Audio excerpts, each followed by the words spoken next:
sore, aku dengan Mbak Aleng di sini. Pada kesempatan sore hari ini, ya kebetulan itu hujan deras di kota Semarang, guys. Semoga aja nggak banjir ya. Jadi Semarang itu kan udah terkenal ya, langganan banjir ya. Apalagi ini sekarang musim hujan ya, harus pintar untuk mengantisipasi supaya tidak terjadi banjir. Kebetulan aku baru aja di daerah sekitar Wonodri, daerah sini tuh biasanya aman sih dari banjir ya. Sore hari ini aku ditemenin dengan Mbak Lina, temanku yang dari dulu sejak SMA. Bayangin aja, kak kelasku dari SMP, SMA, SD. dari SD, kakak kelasku dari SD, SMP, SMA ya kan. Kita tuh selalu bareng guys ya kan. Jadi bayangin aja sampai sekarang umurnya sudah 50-an, bayangin. Ini berarti sahabat dari Separuh hidup. Separuh hidup ya, separuh hidup kita itu, bayangin aja ada yang sampai selama itu ya. Jadi ngerti cilianku, ngerti biyen nangis kaya opo, ngerti apa kebiasaanku dari kecil ya, itulah ya. Nanti kita mau ngobrol bareng sama Mbak Lina tentang berbagai banyak hal yang di apa ya, baru tren, atau kita berbincang sesuatu yang baru hangat gitu ya, baru jadi topik pembicaraan, atau kebetulan dia paling seneng dengan BTS. Nanti kita akan cerita mungkin semuanya tentang BTS, dia paham banget tentang BTS. Aku tidak begitu paham, tapi dia paham banget dari personelnya, dari kebiasaannya, dari dia tur di mana aja, sampai lagu-lagunya, sampai semua kegiatannya BTS dia hafal semua guys. Minded ya. Minded. Oke, dengan Mbak Lina ya. Mbak Lina namanya siapa Mbak Lin? Lengkapnya? Panggilannya Lina aja. Oh, nggak sama yang komplit-komplit ya? Kompletnya Nggak ada aja, nanti diangkat aja ya. Oke, jadi Mbak Lina sekarang ini posisinya apa Mbak? Ngajar, terus juga selain ngajar, ngelesi juga dia make up guys, rias pengantin ya, pengantin, terus rias-rias ya pokoknya make up mua ya, mua ya. Jadi kalau misalnya nih kalian pengen make up ya, yang keren ya, yang oke gitu ya, dengan Mbak Lina lewat aku bisa. Aku jadi maklarnya. Jadi Mbak Lina kesibukannya tiap hari ya, selain ngelesi juga make up, juga ada juga pengurus RT RW guys ya. Jadi dulu itu waktu aku jadi Bu RW, dia yang membantu semua tugas-tugasku. Bayangin aja kalau nggak ada dia repot saya ya kan.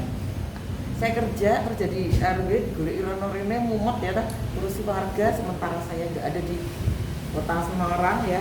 Saya bekerjanya di Kendal, jadi agak mumet dan agak ribet. Untung aja ada Mbak Lina yang handling semua tugas-tugasku, jadi lebih terbantu, saya lebih terbantu.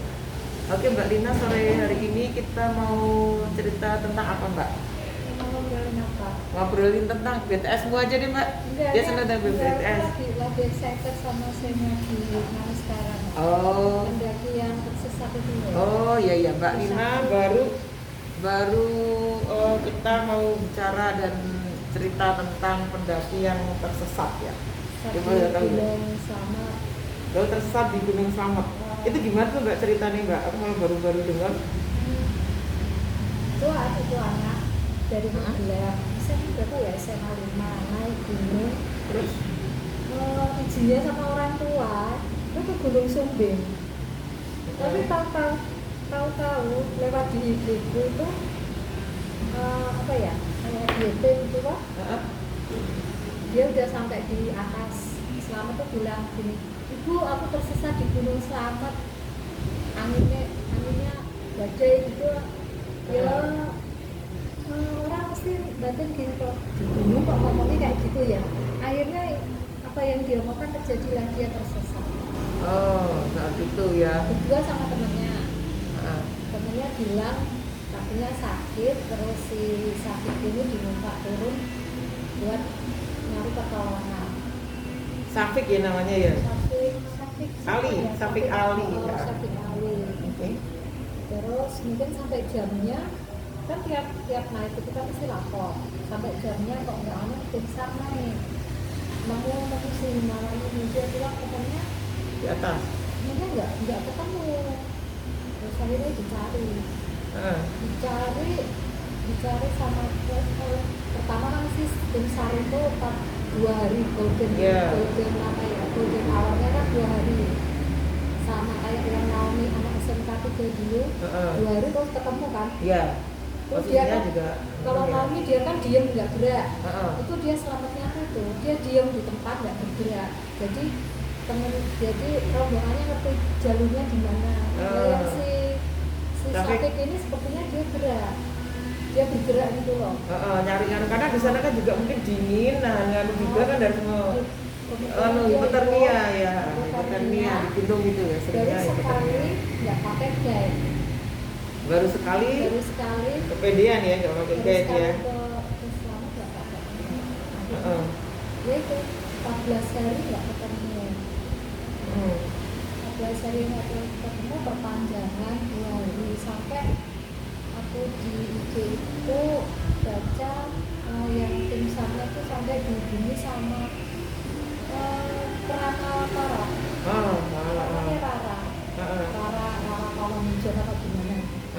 Terus bilangnya ada di sini antara pokoknya ada apa gini, atas sekian, cari yang di dekat ada pohon miring, ada jalan berlinda, apa batu-batu. Terus diikutin lah, pos 3, pos 4 itu bau. Udah bau. Ya, ada bau. Oh, ya, ada. Tapi dicari Nggak ada. mana ya? Dicari sinyal HP-nya tuh berubah pindah-pindah terus. Sampai akhirnya mungkin ya baterainya udah habis mati. Ya, sampai dicari sampai akhirnya yang apa ya, yang pencarian resmi selesai sampai pada malam. Jadi saking pengennya ketemu sesama ini, orang sana sama orang dia nyari lagi pakai biaya sendiri.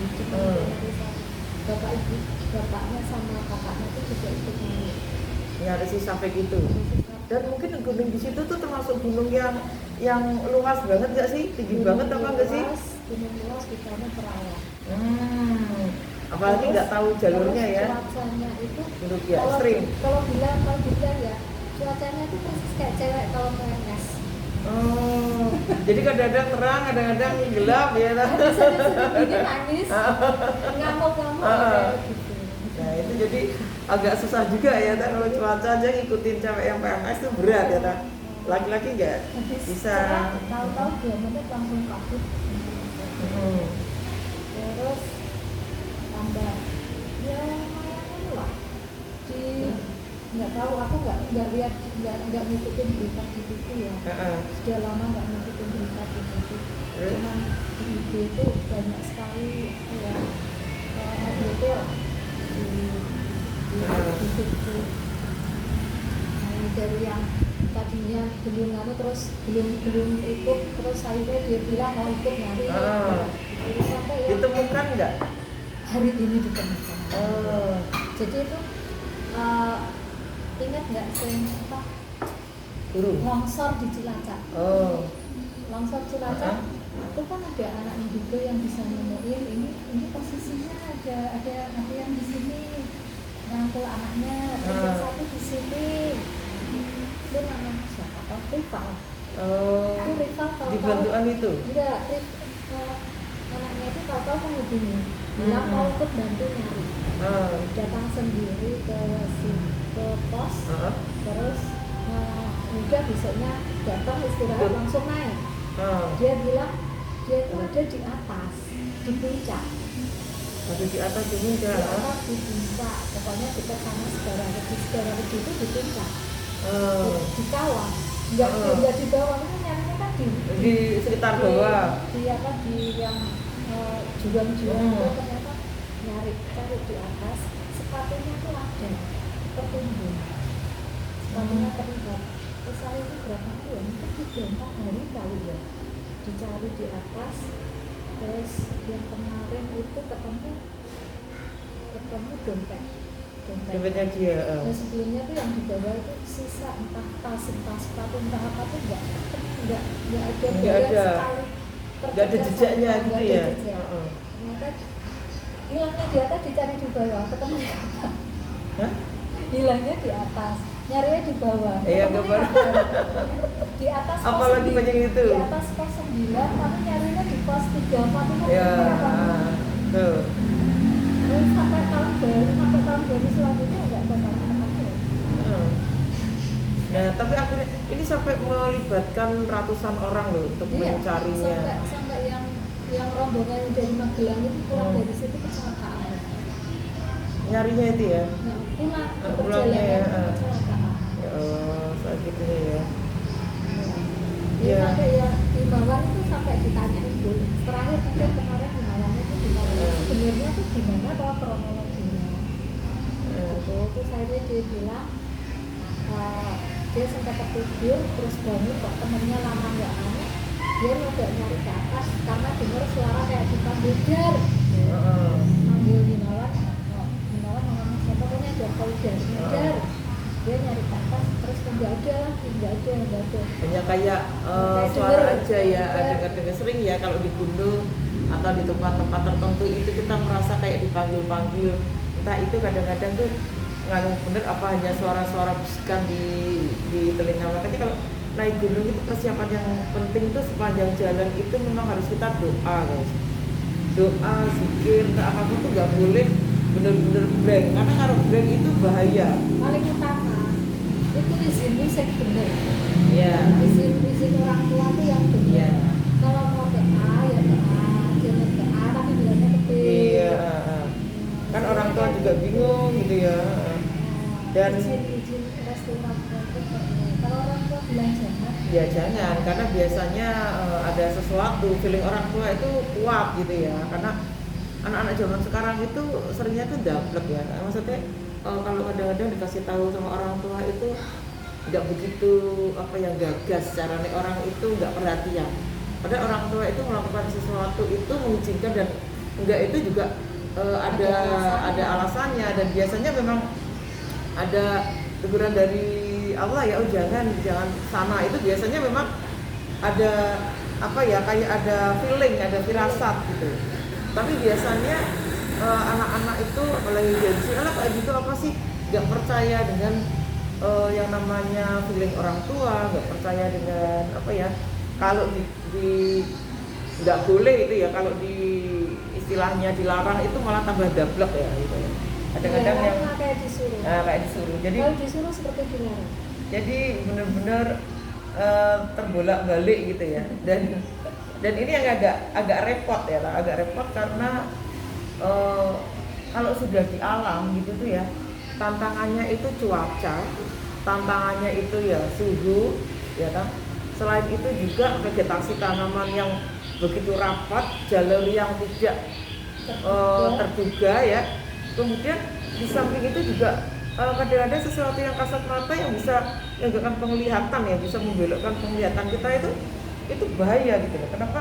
Karena kadang-kadang naik gunung itu benar-benar dia itu dengan hati yang bersih ya, niat yang baik, jaga lisan, jaga pikiran, benar-benar kesana itu bukan main-main gitu ya. Di sana nggak cuman kayak orang main di tempatnya temen terus pulang, itu enggak, tapi benar-benar di sana itu kayak orang tirakat ya. Dari tirakat itu fisiknya benar-benar apa ya, ya fisik ya, semua yang perlengkapan itu. Dan kesana itu juga harus berhati-hati dengan satu terutama ucapan ya. Ucapan itu kadang-kadang yang mengerikan, kita nggak boleh mengucapkan sesuatu yang buruk sekalipun di hutan, di gunung. Karena itu akan kembali ke kita dan dengan cepat gitu. Terus juga tidak boleh mengumpat, tidak boleh jelek-jelekin, tidak boleh bahkan membuang sampah di sembarangan aja nggak boleh. Oh, nggak boleh. Kenapa? Itu tuh sebenarnya lebih kayak kamu kok di sini sebagai tamu kok ngotorin gitu loh. Itu ada gini, Macamnya kalau ya. di gunung tuh ada di pas di pos itu diperiksa kamu bawa apa aja, itu ditulis Catat ya. Indomie apa itu ditulis ada berapa, kopimu apa itu ada berapa, permenmu ada berapa, itu semua nanti pulang dibuka lagi sampahmu tuh harus persis. Kalau ada kelebihan nggak boleh.